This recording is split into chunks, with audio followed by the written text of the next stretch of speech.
And normally I drop off bloody books. Hey friends, it's Alex. Welcome back to my channel. Today's video is going to be my sort of mid-year book haul.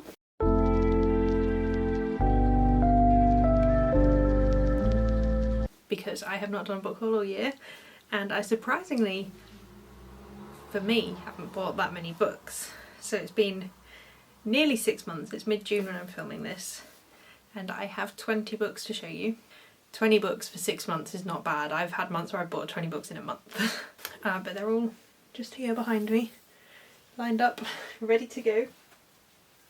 So I will talk you through them. I have them lined up in the order I got them. I track my book purchases on a spreadsheet, so I know kind of which order I got them in. So the first book I got this year, I got literally right at the start of January. I think I ordered it in December, but it didn't come till January because it's an American edition, so it took a bit longer to come. And that is The World Gives Way by Marissa Levian. I heard about this book on Riley from Riley Marie's her channel. She read it, she loved it, it made her sob. It made me sob. I cried a lot at the end. And it was recommended to her by Sarah from Sarah with an H. And I'd never heard anyone talk about it before it was recommended in that video that Riley Marie did. And it sounded so intriguing and I really wanted to pick it up, and I did, obviously. I have read this one as well, by the way. I loved it and I think more people should read it. It was just so amazing. I'm so glad I read this. I'm so glad that it was brought to my attention. And this is about Earth died or something. Earth was not habitable anymore, and so a load of like billionaires and rich people got on this spaceship to go to another planet that is like Earth-like. And right at the start of the novel, our main character Myra discovers something about the ship, and it's amazing. So good. I definitely recommend this one. Next up, I got Across the Nightingale Floor by Leon Hearn. Leon Hearn. I have no idea how to say that. I have not read this one yet. I picked this up one day in Waterstones. I was just in Waterstones doing some book shopping and I wanted to buy something I'd never heard of before and just pick something based on the synopsis, and so I picked this one. And a large reason of why I picked this one was because of just the very first paragraph of the synopsis. In his black-walled fortress at Inuyama, the warlord Ida Saduma surveys his famous Nightingale floor. Constructed with exquisite skill, it sings at the tread of each human foot. No assassin can cross it unheard. That was enough to tell me. I just thought that sounded so interesting. And I think this is a 5-book series, which is partly why I haven't picked it up yet, although the first book is very short. So I am looking forward to checking this one out. I'm really hoping that it's as interesting as that one paragraph makes it sound. Next I picked up Sharpens by Jo Abercrombie. I have been making my way through this. I was trying to participate in Becca's catch-up book club where they've been reading The First Law World, and I have read the first trilogy, but that is it. I have fallen behind. But I did enjoy the trilogy I've read so far, and I do want to carry on. So I have still been kind of purchasing these up, and I especially wanted to get this one when I saw it because it's like this nice papery, like parchmenty feeling cover, which this is like my favourite texture of cover. I love it. And I wanted to grab it because sometimes when books come out in this texture, the publisher will then re-release them in like a really not nice sort of shiny smooth texture that I hate. So I wanted to grab it while I saw it in this texture. And this is like a collection of short stories set in the First Law World. It's like the shortest book in the world. I'm not big on short story collections, so I'm not expecting this to be my favourite out of the First Law books, but it is part of the world, so I do want to read it anyway to make sure I don't miss any vital information that may or may not be in here. Next up I have a very chunky pre-order that I forgot I pre-ordered, and then I was thinking to myself, oh, I should probably go out and buy this book at some point, and then it just showed up. So I'd save myself the bother. And that is House of Flame and Shadow by Sarah J Maas. This is huge. This is like 835 pages. Huge. I have not picked this one up yet. I wouldn't say I'm putting it off so much as I'm almost just not that bothered anymore. I really enjoyed book 1 in the series, and then book 2 was a little bit of a struggle. So yeah, I'm not in any rush to get to this. I am doing the R Fantasy 2024 Bingo Reading Challenge, where one of the prompts is to read a book released in 2024, and this one was released in 2024, so I might end up trying to pick it up this year to fulfill that and just to kind of finish the series off. But other than that, like, I'm not like in a desperate rush to get to it after book 2 was like not my favourite thing ever. So I'd like to get to it this year just to round off the series. I'm assuming this is the last book anyway. But yeah, I don't know if that'll happen. I might end up finding a different 2024 release. It is such a big book for how kind of neutral I feel towards it. But at the same time, I don't just want to not finish the series after the first 2 books were also this big and I made it through them. Next, I have a couple of books I picked up at like this sort of second-hand bookshop at a National Trust property Jez and I went to. I found like both of these books were in such good condition. I was so happy, considering it's like a second-hand bookshop they have set up at the National Trust property. I was so happy with the condition of these books. Like, you wouldn't know they were used. But I got The Toy Makers by Robert Dinsdale. This is like a weird one for me because I really love this cover, which is a large part of the reason why I picked this one up. I love this cover. I think it's so pretty. However, it's like historical fantasy, which is just not my vibe, but I want to give it a go. It sounds interesting. It sounds like it might be quite just kind of charming and whimsical, maybe. So I am keen to check it out, but I don't know what I'm going to make of it because I'm not a historical fantasy person at all. But from what I know, it follows like a toy shop in London that sells, I'm assuming, magical toys.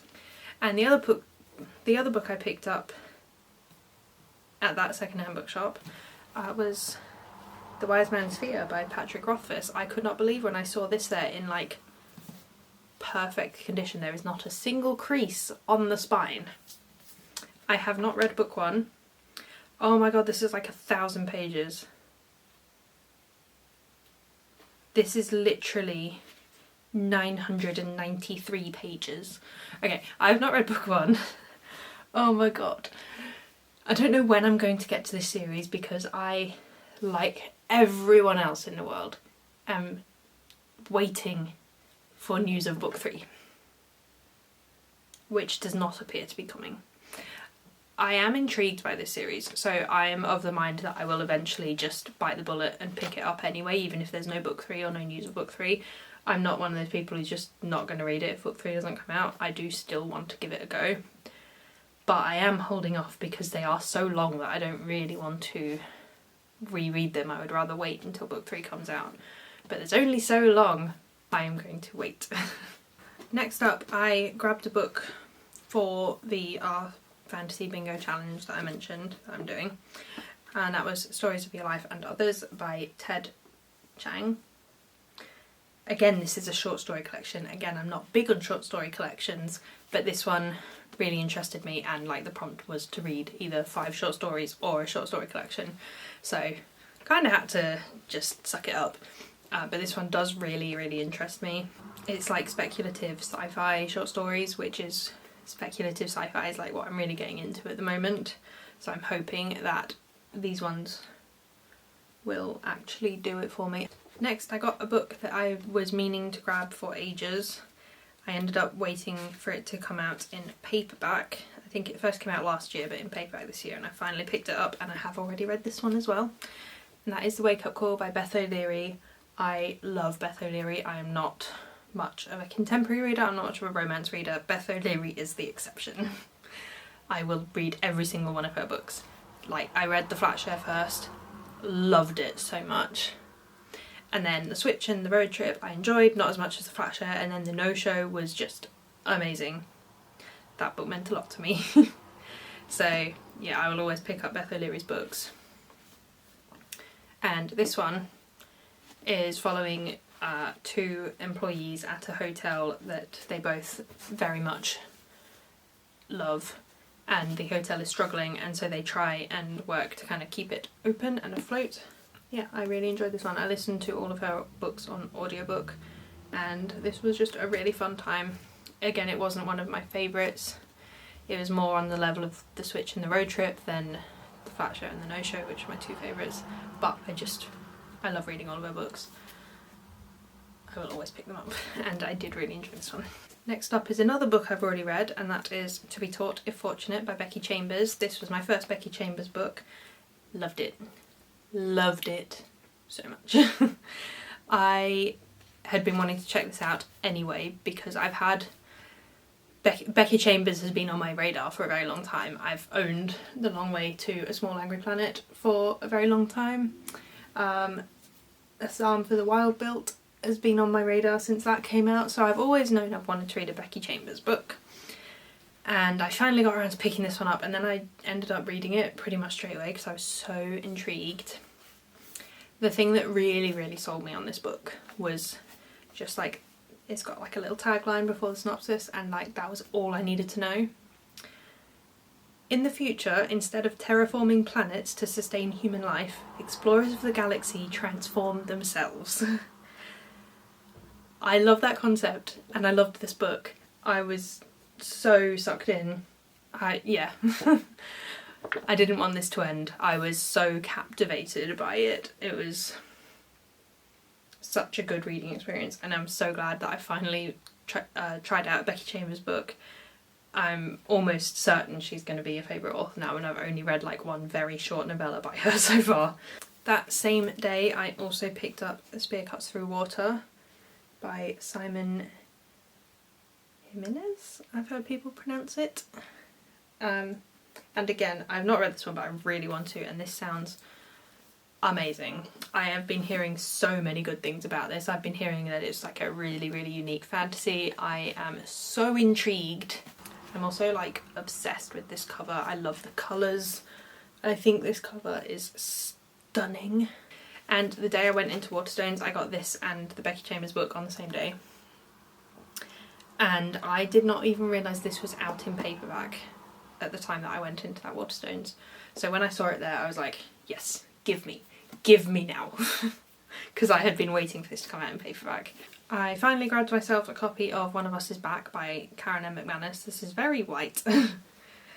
I have all of Karen M. McManus's books. I've read all of them except this one. I was waiting for this one to come out in paperback because I have them all in like the UK editions, are all these like white covers, kind of a bit minimalist, like just a little bit of some kind of design. Like this one's got some silhouettes and a car at the top, and then it'll have the title, and it's just all white background. And then like all of her books have that design, and then they all have like sprayed edges. So I was waiting for this paperback to come out to match my other paperbacks. I'm very happy that it finally came out. I saw this in my local supermarket and just picked it up when we were doing our weekly food shop. But yeah, I like having this for my collection of Karen M. McManus books, but I'm actually waiting for my library hold of the audiobook to come through to listen to this one, because I do enjoy listening to my YA thrillers. And this is the third book in a series. The first book is One of Us Is Lying, which was huge and also very good. And I think it was like One of Us Is Lying specifically was a retelling of The Breakfast Club, where like 5 students go into a detention and by the end of it one of them is dead. So I really enjoyed One of Us Is Lying, and I've also enjoyed One of Us Is Next, but I don't really feel like it needed to exist. But you know, fun YA thriller, I'm up for it. So yeah, I'm just looking forward to getting to this one now, and hopefully I enjoy it as much as the first two. Next I have a book by an author that I've been meaning to check out for the longest of times. And this was a gift from Jez, and he like went away for a night to visit his sister, and while he was there he went to a bookshop and picked up this book for me as a little surprise. It was very lovely. But he got me The Algebraist by Ian M. Banks.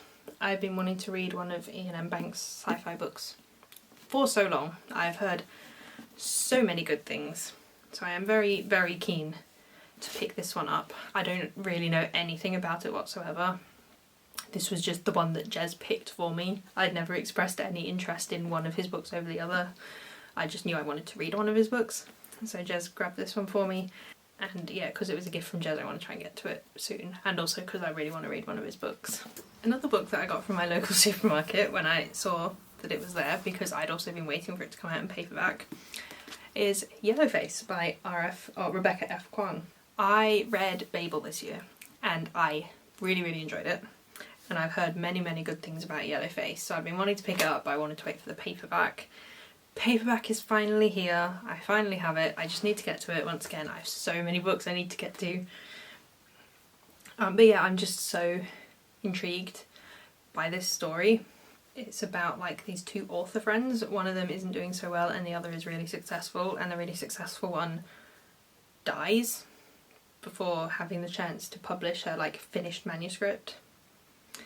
And so the less successful friend steals the manuscript and publishes it as her own book. But yeah, I'm really looking forward to getting to this one. Again, I want to get to all of these books as soon as possible, so I don't know when I'm going to get to all of them. Probably some of them will still be on my unread shelf next year, but hopefully not too many. Okay, so the area that we live in has a monthly book swap event, which I love. I freaking love that they do that. And we go, not every month, but we pop along every now and then. And normally I drop off bloody books. And normally I drop off books that I'm unhauling, but I don't generally find anything that I want to take. But this time I found some. So I picked up This Is Going to Hurt by Adam Kay. Jez is interested in this one as well. This is Secret Diaries of a Junior Doctor, and it's like about his account. It's Adam Kay's account of his time on the NHS frontline, which is generally just interesting, but then also I used to work for the NHS. Jez works for the NHS, so we are just generally quite interested in stuff around the NHS. And I've heard really good things about this. It's meant to be really funny. I mean, it's quoted on the front from Stephen Fry as being painfully funny. So I am looking forward to getting to this one. And the other one I picked up is Down Under by Bill Bryson. I am Australian. I have read bits of this book before, but never the whole thing, and I enjoyed what I read. I enjoy Bill Bryson's writing, he's quite humorous.